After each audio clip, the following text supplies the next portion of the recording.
everyone, and welcome back to The Little Life Again.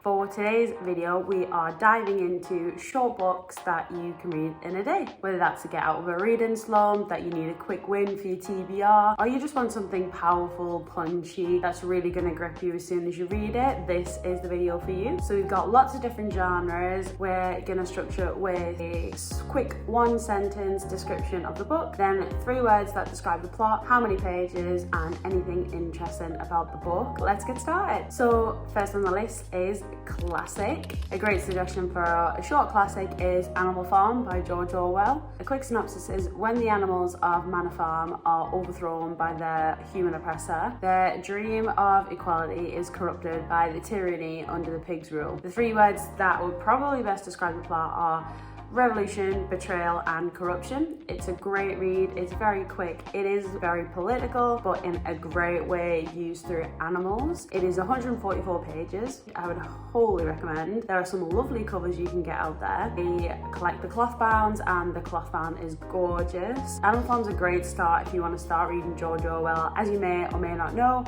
George Orwell has written 1984. Animal Farm is a great start. Then for contemporary fiction, I would recommend The End We Start From by Megan Hunter. The synopsis is: in a flooded, collapsing London, a new mother and her family embark on a journey as refugees, navigating fear and hope in a broken world. The 3 words that I would best describe the plot would be motherhood, resilience, and survival. It is 144 pages. It is a great read. There is actually a film out as well, which is fantastic. The book is written in prose as well, so it's a short novella anyway, and I would recommend to anybody looking for a contemporary fiction based around problems we're facing today, including climate change. The next one I would say for romance is All the Lovers in the Night by Miko Kawakami. The synopsis for this is: on her 35th birthday, a proofreader goes out and encounters a physics professor who opens her up to dimensions of light and connection, offering hope beyond her past. 3 words that I would use to describe the plot would be loneliness, connection, and transformation. This book is the longest in this video today. It is 224 pages. You find yourself very drawn into the characters and the story. It is a Japanese translation as well, and we see the characters transform throughout the book, which is really interesting. That's what I would recommend in terms of romance. Then for historical fiction, which I'm sure people who have seen my What I Read in May video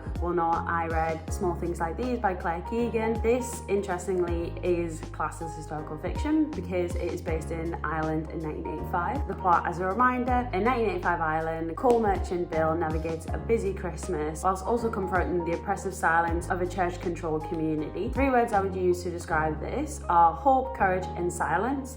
It is a really interesting read. It is only 128 pages. Claire Keegan has a way of writing that really draws you in, although some of the elements are non-fiction, which you can read at the back for the author note, and it is something I would definitely recommend to read. Then onto dystopian and sci-fi, I would recommend I Who Have Never Known Men by Jacqueline Hartman. The synopsis for this is: in a post-apocalyptic world, a woman is raised amongst 39 women in prison, and the main character becomes the key to their escape and survival in an unknown land above. 3 words that I would use to describe the plot are haunting, dystopian, and feminist. It is incredibly interesting. It is a book that I read and couldn't put down. It is 208 pages and would recommend for anybody after dystopian or sci-fi elements. Sticking near the genre of sci-fi and dystopian, next is fantasy. With fantasy, I really struggled to find a novella, so if anybody has any suggestions, please pop them down below. I probably was not looking in the right place. I have picked a fantasy from Greek mythology, and that is Galatea by Madeline Miller. The book is based on the reimagining of the myth Galatea, a sculptor's living masterpiece, struggles and fights for independence whilst trapped by her controlling husband. The 3 words that I would use to describe the plot: freedom, control, and rebellion. The book is only 64 pages. It only literally took me 45 minutes to read. The reason that I read it was because I really enjoy Madeline Miller's books. I read Song of Achilles and Circe. I wanted to read more, but Madeline Miller only has 2 books out at the moment and a short novella.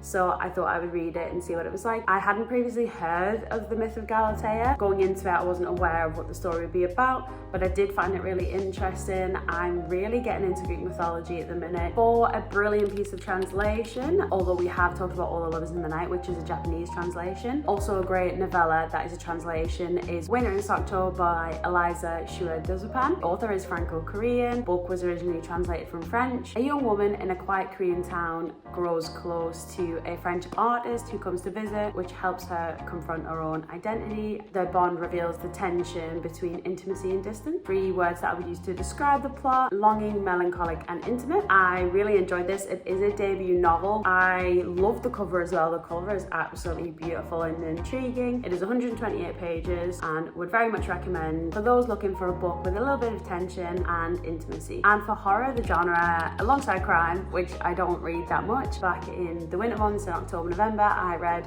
What Moves the Dead by T. Kingfisher. The synopsis is when a childhood friend, Madeline Usher, becomes ill, Alex Easton returns to the Usher home to try and uncover the dark secrets and confront a creepy, otherworldly horror that's threatening the home. If you aren't familiar with the plot, it is a retelling of Edgar Allan Poe's The Fall of the House of Usher. The 3 words that I would use to describe it are horror, mystery, and decay.